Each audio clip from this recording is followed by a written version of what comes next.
editors of GNAP. I guess you've all heard from Justin on GNAP already, or at least a bit of it. And we're going to focus more on the security part. So first, who am I? So I'm one of the co-editors, so with Justin and Yaron. I'm mostly working on the French healthcare identity system right now, and also a professor in applied mathematics at a famous French university. So what we're going to cover is a very short recap on GNAP. So I'm not going to explain everything GNAP does or doesn't do, but at least I'll give a gist of what it's supposed to do and how it's different a bit from OAuth 2. Then we're going to focus on the trust model, on privacy and security considerations, and we'll see how we want to work with security researchers. So maybe you've seen some presentations yesterday already. It was quite late for Europe and quite early for Asia. But there was a nice discussion on formal models. And that's basically building on top of that experience as well. And we're very glad that we can actually work with researchers on that. So GNAP 101. So first, let me tell you that you've got the slides available on Slack. So if you want to follow up on there, it's already available. So GNAP is grant negotiation and authorization protocol. So the working group is hosted by IETF, just like what you're used to for OAuth 2. And we've got a specific charter, and it details what GNAP is supposed to be looking at. And especially we're working on authorization and delegation, but we're not reinventing the wheel. And for instance, we're made to work with existing identity systems like OIDC or self-sovereign identity, for instance, which is a bit newer. But the idea is that we can actually interop with these different available systems. Of course, one question we have on a regular basis is what's different from OAuth 2. So the first thing which is important is we're not here to say that OAuth 2 is not something alive and it's really fine and we like it, and the OAuth 2 community is thriving. The thing is, it's quite complex, and so GNAP takes a different stance on some of the issues, and it also learns from OAuth 2. And what we've been working is a peer-reviewed short paper, again co-authored with Justin and Yaron, and it was presented at the Open Identity Conference earlier this year. And you'll be able to get some ideas on how we differentiate GNAP compared to OAuth 2. This has been actually summarized in the Appendix B of the core draft. You'll get the link just after. Because we wanted that people could actually have a look at what it does differently and see whether it's interesting for them to actually have a more detailed understanding of the model and what it does. So hopefully you'll be able to read that. It's a great introduction to what we are actually aiming at. And of course, we're looking forward to some feedback on that. We try to be not, of course, we are biased on some of the issues. We do like the GNAP model, of course. We try to be quite fair in our understanding of the ecosystem, and we want to be pretty neutral in why people should use or not use the GNAP system itself, so GNAP protocol. So one of the important thing to understand about GNAP is that we are trying to really model the system in such a way that it's flexible enough, but we don't impose too much when it's difficult to understand what's going on. So you can have different interaction methods. So of course you can have redirects, such as what's pretty standard, but you can have also other types of interactions, especially if you've got, we actually support push or pull methods, depending on what the client is actually able to do. And the communication here can actually be very, very detailed in the standard. We do have init methods and finish methods for that. But we leave some parts open so that, for instance, we had some discussions on how to support decentralized identities. And of course, for that, you need to actually communicate with something else than an HTTP server. So that's a bit different compared to what we're used to traditionally with a centralized server. Also, something which is a bit different is we're looking at the different interactions. So most of the time, we do consider the end user is the same as the resource owner, but it's not always the case. In some cases, especially, for instance, in healthcare, we do have end users and resource owner which are different. So, for instance, the end user could be the patient, and the resource owner could be the medical team, or the other way around. And so in some cases, you need some delegations which are a bit more complex. And so the general model is actually detailed in section 4 of the spec. And it's actually putting forward a model which is able to handle these different cases, even if not everything is detailed and specified. We actually mostly consider the case when the end user is the same as the resource owner, just like in OAuth 2. But typically, cases like UMA2 could be implemented with GNAP in a more natural way. Then what we try to do is to take some time to define the terms we use. So everything is available in the link I've put here. We define roles and elements. And so in practice, we do define what's the authorization server, what's the resource server, what's a client instance. We had many discussions on that, actually, whether we should continue to call it client or not. And what we decided to do is to keep the wording very close to OAuth 2 because it makes sense, but to be more precise into what it means. So we do have definitions at the beginning of the document. And then we've had also some discussions on end users and resource owner, just as I described a bit earlier. So each time we can, we actually try to be very specific on whether we need to check whether the end user is the same as the resource owner or not, and so to clarify the situation. And so this is something which is important for security because, well, of course, we're describing everything in English, but the idea is to be as clear as we can for implementers, but also for security researchers, so that there's limited ways in which you can understand the same sentence, and at least you can understand what's the goal of the system. At least that's the intent. Of course, if there are some definitions that are unclear, again, it's very open for discussion. But it was already discussed at length in the working group. We said it would have to be reviewed before publication just to make sure it's still aligned, but feel free to get into that. As an example, I've just copy-pasted here what we mean by client. So client is an application that consumes resources from one or several resource servers and possibly requiring access privileges from one or several authorization servers. The client is operated by the end user. So that's the main case, obviously, where you've got a user that's interacting with the client. And the client is basically a user agent, or it runs autonomously on behalf of the resource owner. So this opens new possibilities in cases where you don't actually need the user to be present, and that's quite useful in some scenarios. Then we provide an example. A client can be a mobile application, a web application, etc. So the idea is that we want to cover cases, for instance, mobile applications, natively into the spec, and not something that's an afterthought.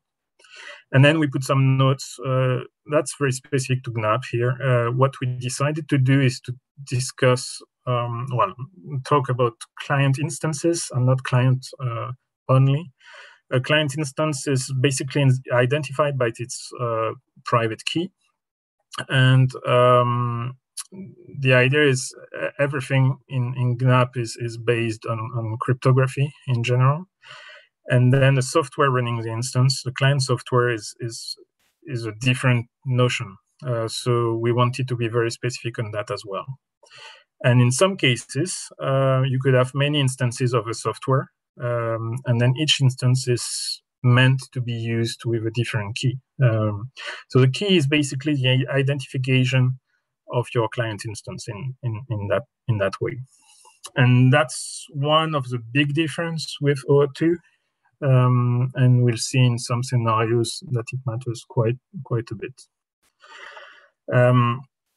Of course, each time we've got a term, it's got some consequences, and we've had many discussions also on that. So in terms of privacy, for instance, the client follows an honest but curious model.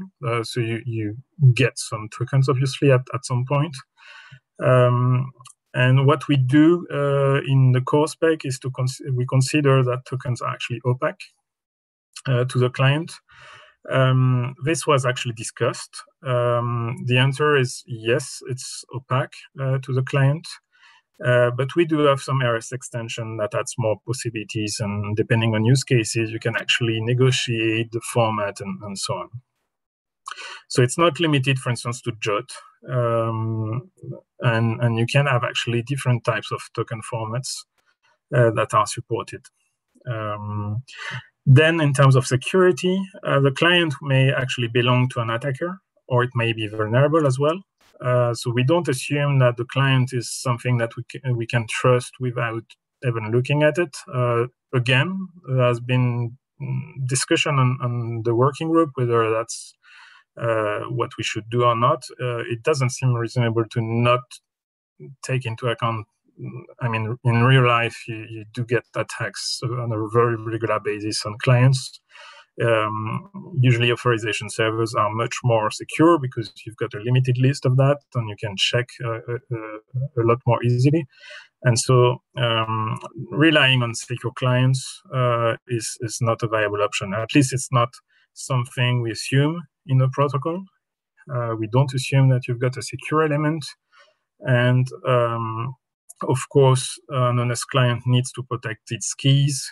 Each client instance, as we said, has its own key. In most cases, we're actually based on asymmetric cryptography, but we do allow, in some cases, symmetric cryptography. Of course, it's not the key distribution is a different topic in that case. And as we said, we've got various types of clients and client deployments which are considered.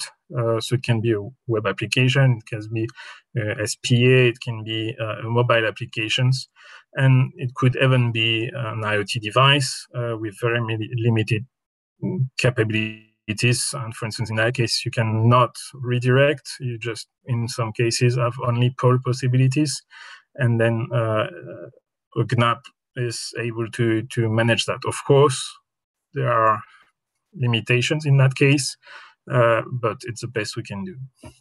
So each time we have a definition, it brings some consequences and some implications out of that. So that's also why we spent a lot of time on that.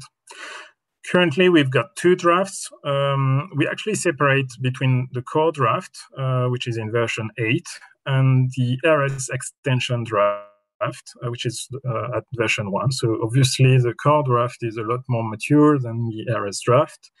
And again, that's based on many discussions in the working group on the model to manage the different business cases. What's interesting is we've actually documented all the decisions and the reasoning behind that. It's been discussed in many meetings as well. And we do think that the way it's working is it's actually bringing a core model which is quite simple to implement and therefore to check. At least we're looking into that, and that's one of the aim. And the basic idea is this part is really requesting the tokens, issuing the tokens, using the tokens, and that's the main idea. And then if you want to do some fancy stuff between the resource server and the authorization server, that's considered an extension with the resource server extension. And so, for instance, you could validate and trust your tokens, you could register resources, you could decide formats, you could use something else than JOT, and for instance, macaroons and biscuits and so on.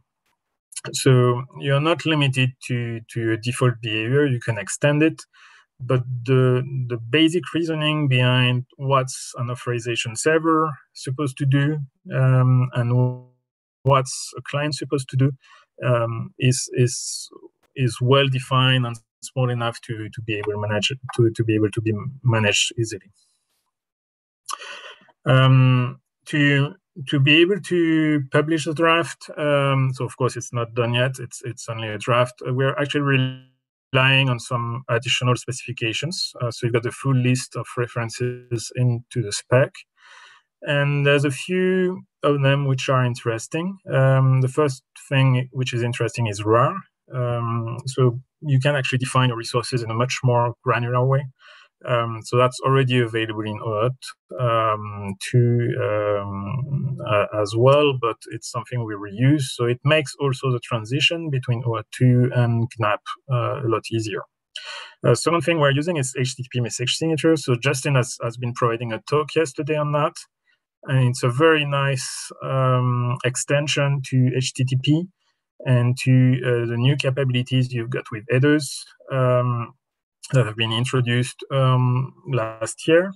And so what's nice is we actually build up upon HTTP and make sure that it's working in the best possible way here. So you can actually sign your messages, and even if you've got relays and so on, it's still going to work.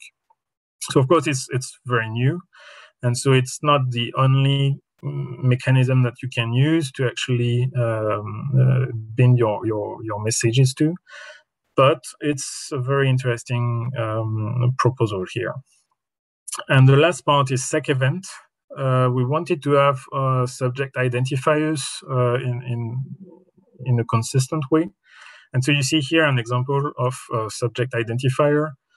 We could define something very easy, like it's an opaque identifier that's known to the EAS and that you can use later on into your system, but it's only local to the EAS.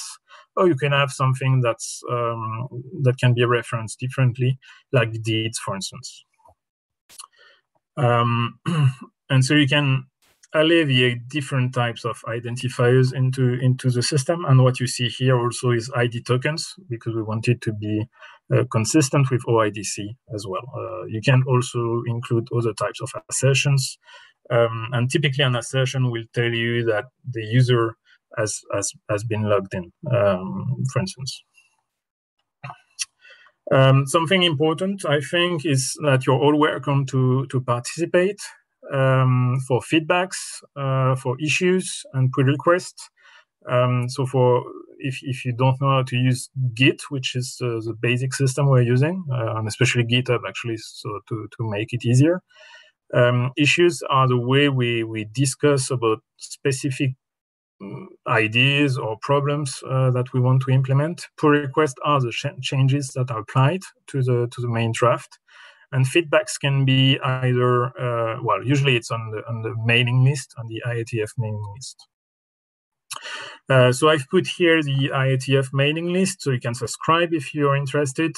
You've got IATF meeting, the next one is in March, and IATF 113. I think it's still online. I didn't check, but I think it's still online. And we've got regular interims. And in that case, you don't need to pay anything to participate. So it's free for everyone. You've got the GitHub repositories. So actually, you've got two projects in there, the core draft and the RS extension.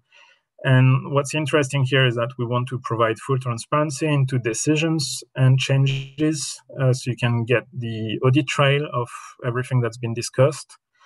In case you want to retrieve the reason why it's been approved or denied, that's something interesting. And also because you can see when the spec has been updated. We'll see an example for security purposes later. And of course, we want to thank all contributors here. And so you've got a link to acknowledge everyone who's been participating. So of course, if you supply something, it's just fair enough that we do that, as usual for IETF standards. And then currently the draft is considered stable enough for implementation. So we already have a bunch of implementation in different languages. We do plan a hackathon. It's to be confirmed, but the idea would be around March as well for IETF meeting. And so that's something we could organize and include some security perspectives into that. I'll talk a bit more on that later. So then we'll talk more specifically about GNAP security model with examples each time. So the first thing we did was trust relationships. It's been something that's been asked on the working group for quite a while. It's also something that doesn't really exist for OAuth 2 as such. And the way we decided to propose to deal with trust relationship is not to discuss about additional measures, security measures or privacy measures. We do have security and privacy considerations elsewhere in the spec. We'll just discuss that afterwards. And so we just refer to that. So if we say, well, we need TLS, it's not in itself a trust relationship. What we wanted to consider is really a description of what each agent, so the client, the ERS, etc., is expecting from the other parts of the system. So we decided to go for promise theory, which has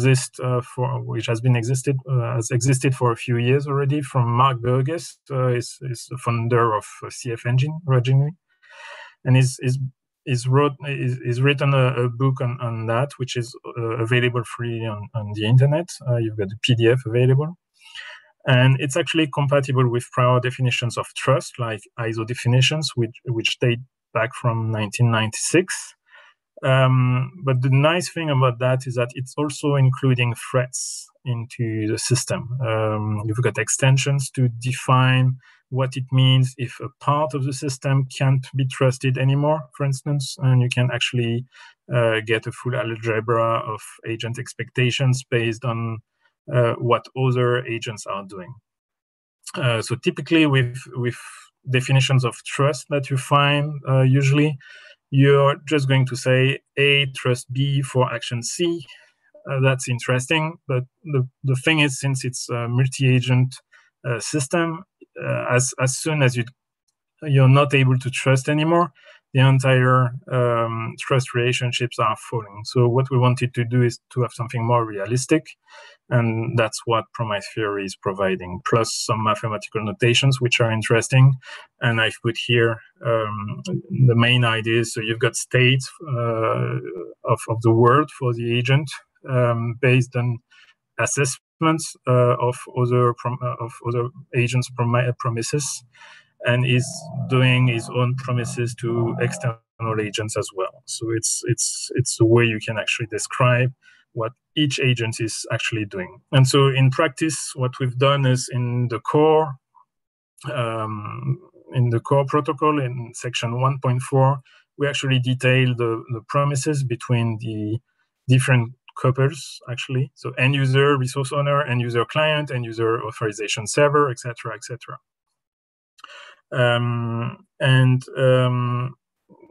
So I've put actually some definitions that you can find in the promise theory book that explains what trust means in terms of promises.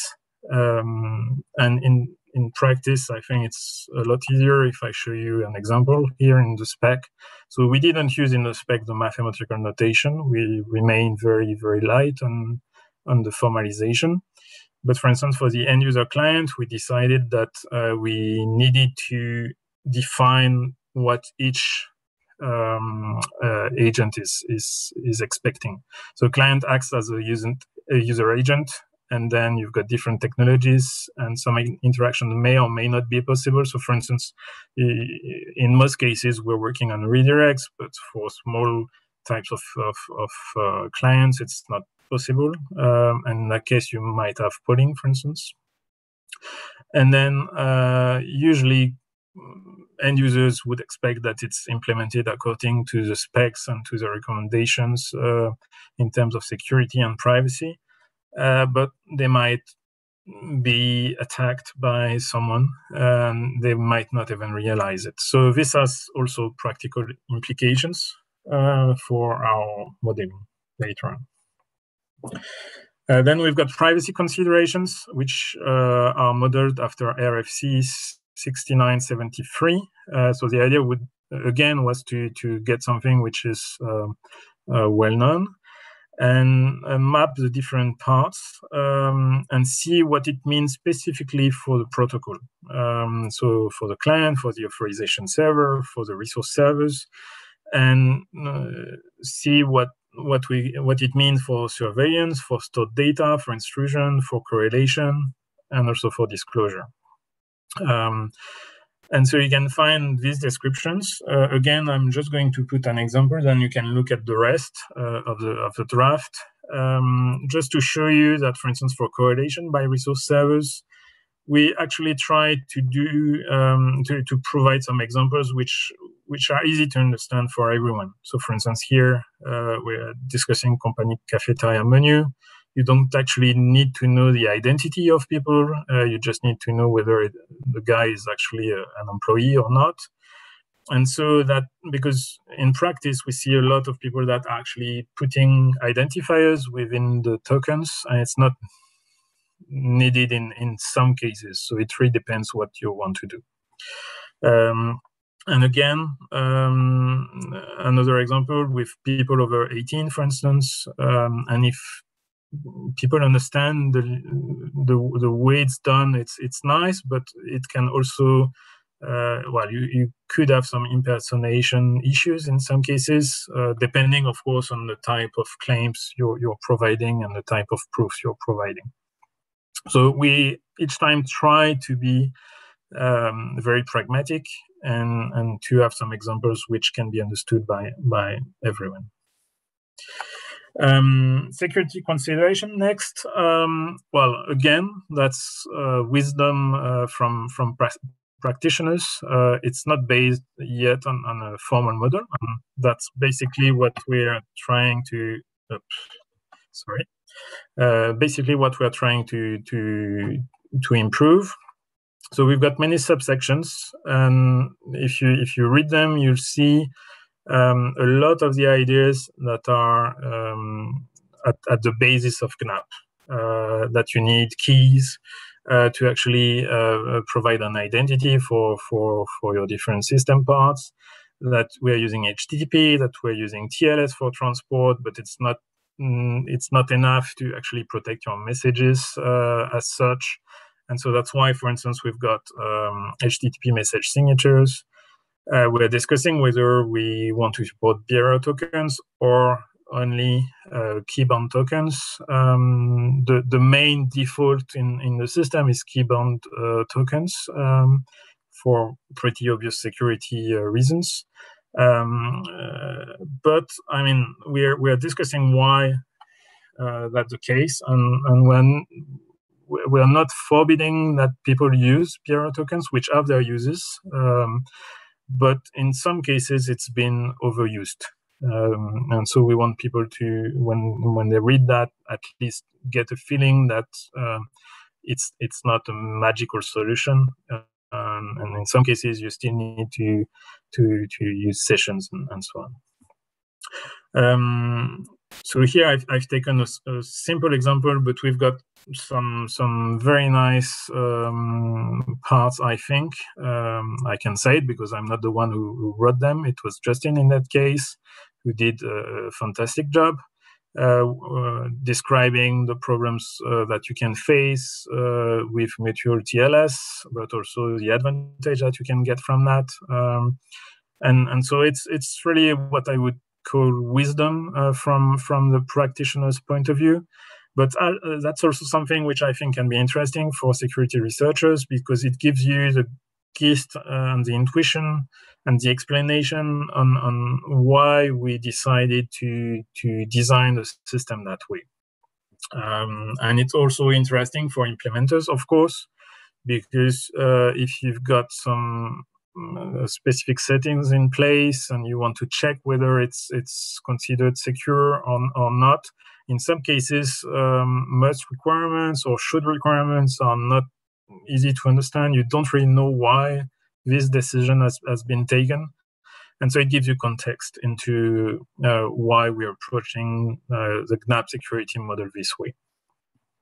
Of course, well, a lot of that still needs some work, and we'd be happy to get more feedback on that. And depending on the security analysis that's done by some people in the working group, or maybe by researchers as well.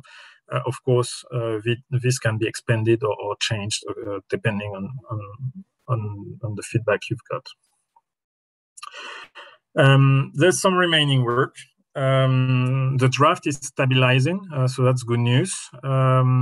It's also not finished, which in some ways is good news too, because it means that if you've got some security consideration, it's still very or it's still a very good time to actually include them into the spec. So what we're working on right now is reduce the optionality. It's been discussed yesterday evening already as something important for security. It's of course something we need to balance with what we want to provide as a feature. So currently we've got, for instance, discussions on whether we should keep both HTTP signature and JOSE as a key binding mechanism for message level types of exchanges. There's pros and cons for keeping both or keeping just one of them, which in that case would be HTTP signatures. We already removed quite a few possibilities already. If you look at the GitHub, you'll see that we've got 3 PRs which have done that. And we're very well aware that we need to provide something which is the smallest possible draft that people can use. But then it needs to be usable as well and easy to implement. So it's of course always something that we need to balance. In terms of the next steps, we've got mostly key rotation is something we haven't dealt with in detail. It's planned for the next iteration now. And basically the idea is for each key binding method, we need to find a way that key rotation will work, and it should work also with existing methods if they're applicable. So typically, if you've got already a public key infrastructure for MTLS, that's something we would expect that you could reuse, etc., etc. Then more generally, we've got a lot of issues that we need to close. There's no, in my opinion, nothing very, very big, but apart from key rotation. But of course, we need to get that finished. And one part which is a bit less advanced is the RS draft, which is still very young. It's still in version 1. But again, it's considered as an extension and it's not necessary for core. So you can really work on the draft as it is, the core draft as it is. And if you're interested in participating into the REST extension also, we're looking for feedback on that. Okay, so now I'd like to go into some examples for security analysis, again with examples. So the main idea right now is to leverage experience from the security BCP, so the best current practices. So I've put the link to the draft for the OAuth security topics.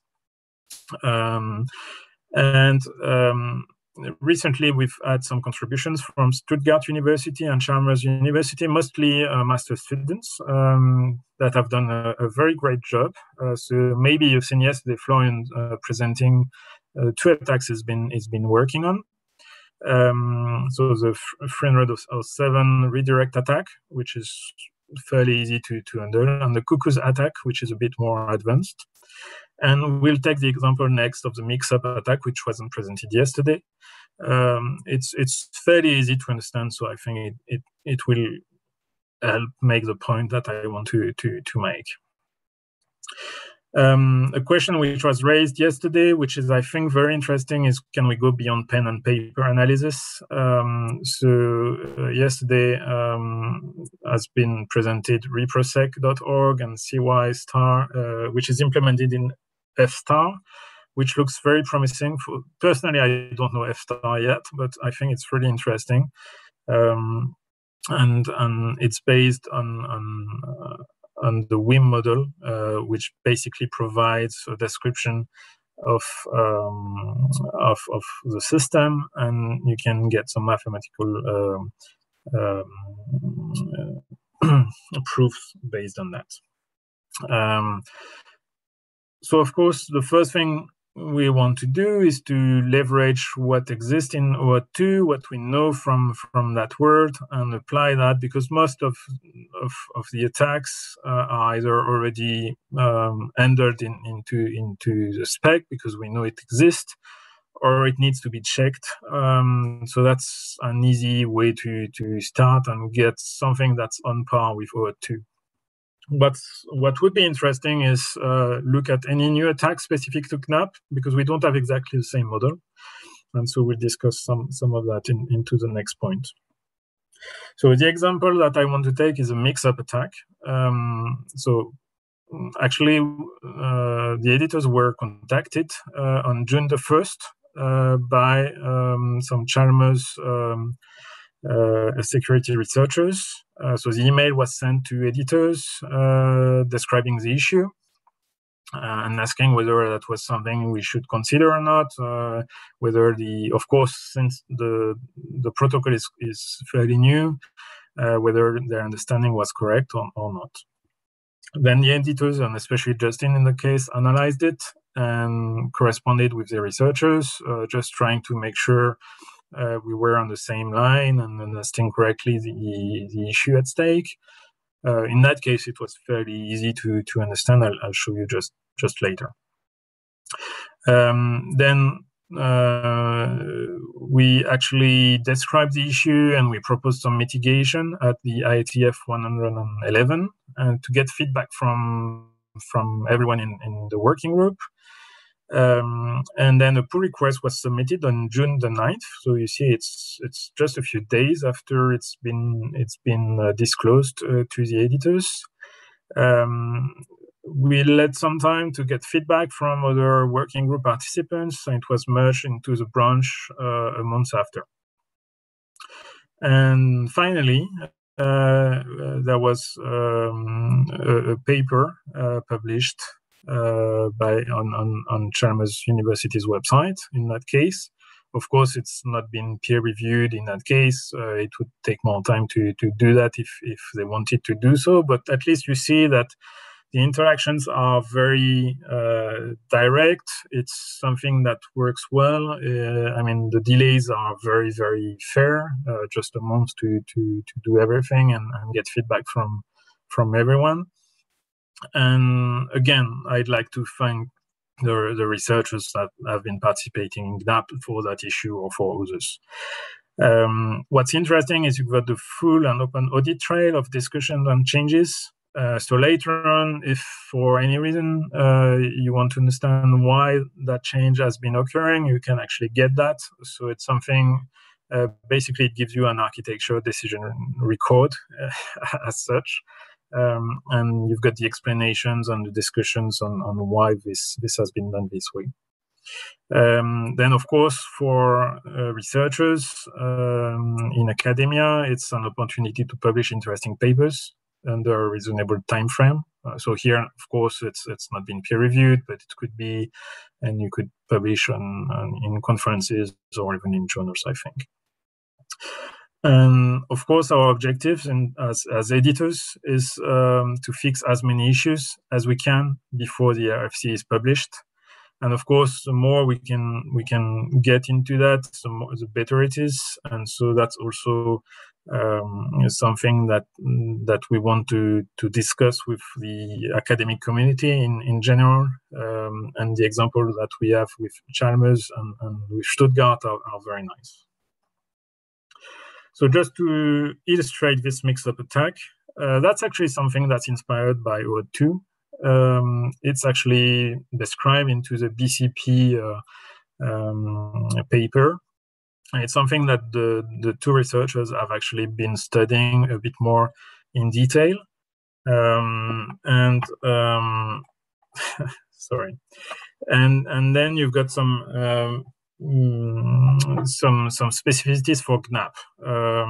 GNAP has a different design, so that was already discussed a bit earlier when we compared OAuth 2 and GNAP. So this is on purpose. Of course, we're not doing exactly the same as OAuth 2. And so, for instance, here client requests are bound to keys. So that's a very big difference because it means that you know that your messages are correct. Then you've got access tokens, which are bound to keys as well. By default, it's not mandatory. I mean, you can have BRO tokens as well, as we discussed, but I mean, it's encouraged. And then something which is a bit different as well, we don't need registration. It's not mandatory. It can be done, of course, but it's not mandatory. And so that brings some additional constraints, which we think are very interesting from a use case perspective, because registration in OAuth 2 is limiting a lot of situations. But we wanted to make sure that it's not a big problem. So the way the attack works is, well, of course, each time you've got a redirect in a protocol, it's something where you can have phishing attacks and you can have people that are trying to put themselves in the middle. And so here in that case, your attacker gets the client to talk to the attacker authorization server, what we call AAS. So the first A is for attacker. And then what the AAS is doing is just acting as a client and trying to basically redirect the different messages from the client and put itself in the middle to act as the client for the honest authorization server. Okay, so then of course the adversary proxies every request from the client to the honest authorization server to start the interaction, and then the user actually approved the attacker, and so that's the problem here. And in the end, of course, the attacker gets the token, so that's the main problem. So the flow is quite easy. You've got the user. It starts its interaction with the client because it's, of course, the user agent. And then it gets through the attacker to get into the honest authorization server. So that's really the case that happens when you've got several authorization server. In some cases, you're always going to use the same authorization server, so this attack doesn't exist. But as soon as you're enabling the possibility for several authorization server, it could happen. And then, of course, basically, the client is unable here to detect that problem, and it thinks it's behaving with the right authorization server, and it's not the case. So a fairly basic attack. I mean, there's nothing complex here. And I just like to give you an idea of how we mitigate this. So we basically extend the interact hash. So each time you've got an interaction, you've got a hash to make sure that basically you're using the right interaction under. So what we are doing is we're adding the ground endpoint URL to the interaction hash. Of course, this is known first to the honest authorization server, of course, but it's also possibly known to the adversary, but it can be modified and can be substituted as well. So in the end, what we want to do is that the client hash validation fails, which is the case. And so it's very similar to what you find in OAuth, but the difference is in terms of the spirit of the mitigation. But of course, this is cryptographically bound due to the choices we make of using keys. And so here, at the bottom of the screen, I just wanted to show you that you've got some examples from Git. Well, it's not an example, it's actually the PR from Git. And so you can retrieve from the PR the text change and the reasoning why it's been changed. So I think that's something that can be interesting for researchers and implementers. It's to get really the track, the audit track for that. And then we also added a mix-up authorization service section into the security consideration. So you can think of that as an explanation to implementers mostly. And this basically explained the problem in plain English. You do find here at Axio Offices is actually the report from Chalmers University. So the one that you've got here, that's just a link to their paper. And so you get the idea of why we're actually putting that in place. And we're trying to explain the reasoning behind that. And the last part that I wanted to discuss is, to make sure we can discuss with security researchers correctly, we need an attacker model. Of course, the one that's available in the OAuth BCP is very interesting. We've got basically the same categories that are described into section 3 of that document. And they're already taken into account in our security considerations and in our security model in general. So that's interesting because it means that the work that researchers are doing, they can actually expand what's been done for OAuth. That should be fairly reasonable, and then implement in CY star. I think something which is interesting that I'm working on as a complement to that is adversarial game theory, ARR for people that know that.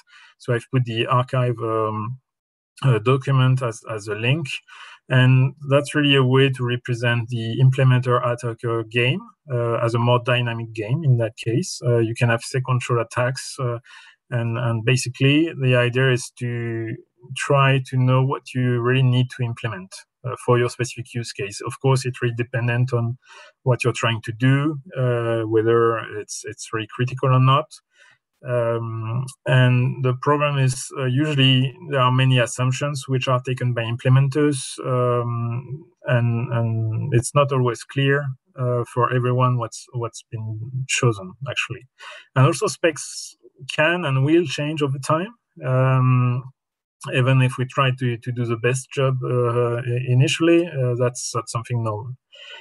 And the last part is the quality of implementation matters too, beyond formal modeling. And so we really need to make sure that people implement it into the right way beyond formal modeling. And so the more model implication of that is, are there really mandatory things to implement? Do we want interoperability profiles? Again, there are pros and cons. The cons is mostly that if you do that, there's more things to do for implementers, and so it's more time to implement. And so, I mean, one thing we want also with GNAP is that people try it and use it. So we don't want to put too much constraint.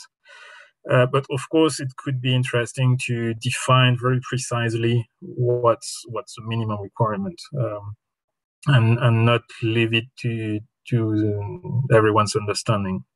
So, for instance, one idea would be to use interoperability profiles for each type of interaction. So, redirect-based web application is one type, which is very different from a mobile app with a launch URL, which is also very different from an embedded device with polling. And so we could probably more easily define the minimum requirements with minimal options here, and we could also probably define formal models for each of them. So that's basically what I wanted to say. I'm very open to questions. I think Justin is still in the room. And the last thing I wanted to ask, perhaps as an open question to the group, is what should we do during a hackathon? So first of all, I think Yaron's idea of a spec freeze is interesting. And ideally before the hackathon would take place. And the question, which is, I think, I'd like to get feedback on that. So what would be nice to test? First of all, we've got several implementation in the works. And I think formal modeling, as discussed yesterday evening, would be very beneficial for everyone. Especially if we can get kind of a tutorial for dummies. I would consider myself a dummy on that. And maybe, I don't know if it's possible, is if editors are able to actually understand how it's done, not to use it, not to extend it too much, but just changing some basic assumptions and see whether a change is critical or not, would be, I think, already quite interesting. So thanks a lot for listening, and I'm open to questions. Yeah, thank you very much. That was a very interesting talk. So do we have any questions from the audience? I don't see any raised hands. Okay, there is one question in the chat. The key question is it possible to expect that about 4 billion of end users are all going to be honest and will never collaborate together using modified clients to cheat an RS? The answer is obviously no. Well, that's Dennis' question, I can tell. So hello, Dennis. Well, we've been discussing that impersonation and these kind of attacks are indeed, I mean, they can exist. The thing is, we need also something which is realistic. And if we've got a solution for that, then of course, I mean, I'd be happy to consider it. I think what you're proposing as a BUID, binding user identifier, is not enough. But of course, I'll be present to your presentation tonight. Yeah, okay. I just wanted to add to that.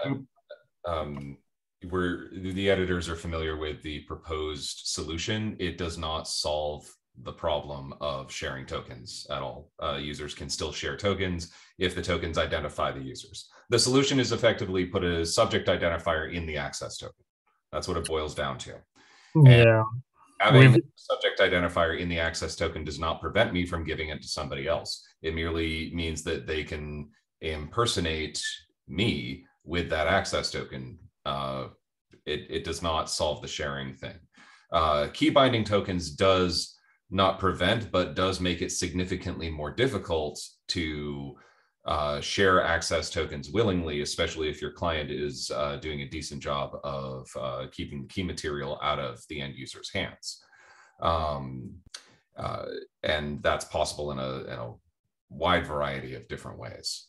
Ultimately, though, with any security system, if you give somebody an artifact that allows them to access things, they're going to be able to use that for whatever that artifact is good for. And you can't prevent somebody from calling your API for somebody else. Like I can go to the store and buy alcohol and then give it to a miner. Like I legally bought the alcohol, and it's not good for me to give the alcohol to a miner, but that's kind of what this attack is, what this proposal is talking about preventing. Yeah, last point on that. Where as Justin was saying, we've been discussing that quite a while. It's been on the issue list, and it's closed for good reasons. But nonetheless, supposing that your system works, which I don't think it is, I mean, the hackathon is here to implement things and show that, demonstrate that it works. And so if we've got a working solution for the hackathon, then it would be great. And we'll do that on the GNAP side. Okay, do we have any other questions?